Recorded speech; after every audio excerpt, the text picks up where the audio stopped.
Olá pessoal, vamos aqui a mais uma aula aqui com o professor Pedro Bandeira e nosso tema de hoje é o chamado movimento retilíneo e uniformemente variado. Primeira parte que a gente tem que entender porque a nossa trajetória vai ser uma reta, ok? Então o móvel vai se deslocar em uma trajetória retilínea e a gente vai entender por que uniformemente variado, tá bom? Então se liguem que é super fácil. Então vamos imaginar aqui que eu tenho um corpo, certo? Que ele está em repouso, ou seja, a velocidade inicial desse corpo é zero. E aí existe um agente que vai modificar, né, o seu estado de repouso, ou seja, a aceleração, que é o agente causador da mudança desse valor da velocidade, vai começar a acontecer no corpo devido a uma presença de uma certa força. Então olha só, o que acontece? Esse corpo ele começa a ganhar velocidade. Então vamos supor aqui que a velocidade, né, do corpo passa a ser 4 metros por segundo. E isso no tempo eu tinha 0 e agora passado 1 segundo de movimento. 1 segundo após o movimento, o corpo já tem uma nova velocidade. Essa velocidade passa a ser de 8 metros por segundo. Outro segundo após, né, o corpo passa a ter uma velocidade de 12 metros por segundo no tempo de 3 segundos. Então, o que a gente pode observar aqui? Que a velocidade ela não é constante, certo? Ó, ela muda, mas ela muda sempre a mesma quantidade no mesmo intervalo de tempo. A cada 1 segundo, a velocidade aumenta de 4 em 4 metros por segundo. Então, por isso que a gente afirma que o movimento é uniformemente o quê? Variado, tá certo? Então, aparece aqui uma nova grandeza, a qual a gente vai chamar ela de aceleração. A aceleração é a razão da velocidade no decorrer do tempo. Ou seja, a aceleração vai ser a velocidade final menos a inicial, dividido pelo tempo final menos o tempo inicial. Então, vamos calcular a aceleração desse corpo. Nós vamos pegar, gente, para qualquer intervalo aqui, a aceleração vai ser a mesma, tá certo? Então, olha só, eu vou pegar aqui, ó, os valores, tá certo? Para a gente calcular. Então, vamos lá. A aceleração. Quem é a velocidade final do corpo? Vamos pegar esse valor aqui, ó, 12 metros por segundo. Eu vou colocar entre colchete, só para vocês notarem uma coisa para a gente trabalhar a unidade de medida, certo? Menos a velocidade inicial.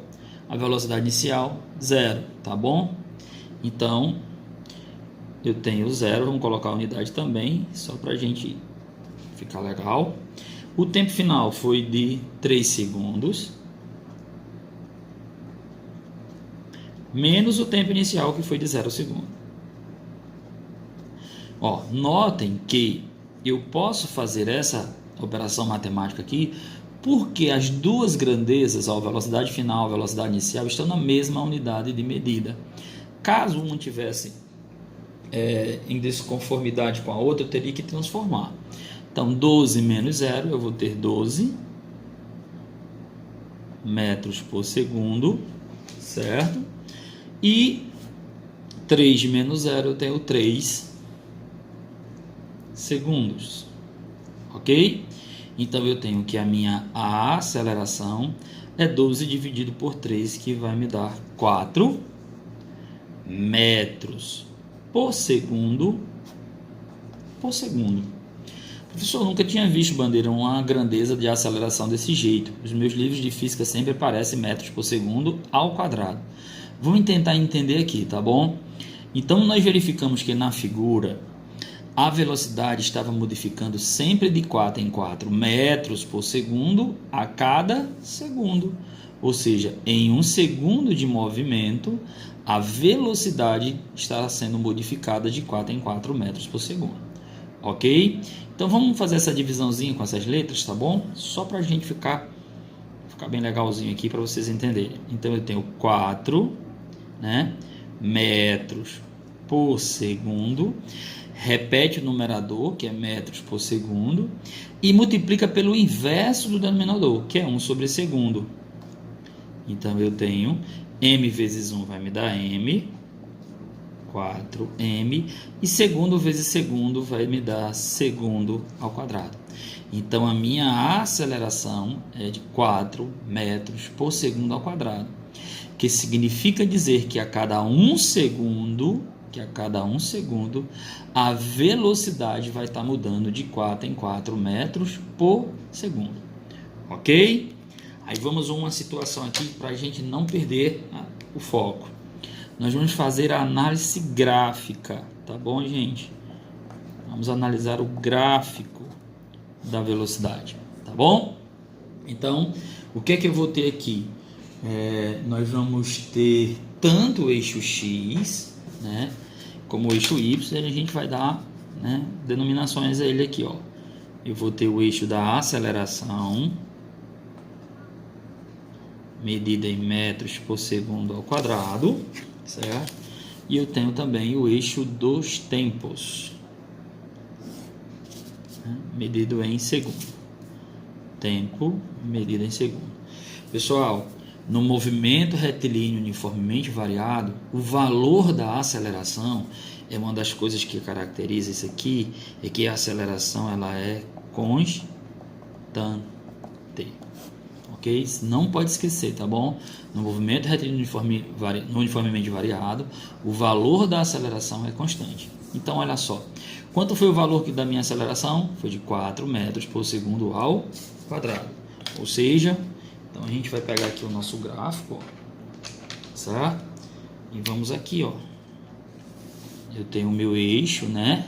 A minha aceleração deu positiva, certo? Então ela vai dar esse valor aqui, ó.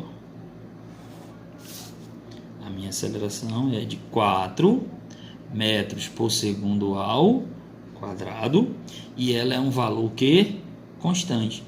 Quem aumenta ou quem diminui vai ser a velocidade, mas a aceleração no decorrer do tempo, a aceleração sempre obteve o mesmo valor. Então, caso venha a cair uma situação de movimento retilíneo uniforme, a gente já sabe o quê? Que tem que ter a presença de uma aceleração. E que essa aceleração tem que ser o quê? Constante. Tá certo? Analisando mais uma vez, ó, verificamos que no desenho, ó, a velocidade está variando sempre a mesma quantidade. Ou seja, de 4 em 4 metros por segundo ao quadrado. Em cada segundo. 4 metros por segundo, desculpa. A cada segundo. Então, já pelo desenho aqui, eu já posso afirmar que a aceleração é de 4 metros por segundo ao quadrado, porque em cada segundo eu tenho uma mudança, né, de velocidade, sempre a mesma situação. E aí a gente tem alguns valores da aceleração, né, do nosso, que a gente tem na física aí. Por exemplo, a aceleração da gravidade na Terra, que é de 9,8... que é de 9,8 metros por segundo ao quadrado. O que quer dizer isso? Vamos arredondar, tá bom, gente? Para 10, só para ficar melhor de explicar, tá bom? Isso quer dizer o seguinte, que se eu soltar um corpo, né, do repouso, velocidade inicial 0, se eu soltar esse corpo aqui na Terra, passado 1 segundo de movimento, a velocidade do cara já é 10 metros por segundo. Passado mais 1 segundo de movimento, a velocidade já passa a ser de 20 metros por segundo. Se eu passar mais outro segundo de movimento, a velocidade vai ser de 30 metros por segundo. Logicamente, desprezando a resistência do ar. Galera, vocês não podem esquecer também, olha o detalhe. Com o aumento da velocidade, os espaços percorridos vão sendo cada vez o quê? Maiores, devido à presença da aceleração.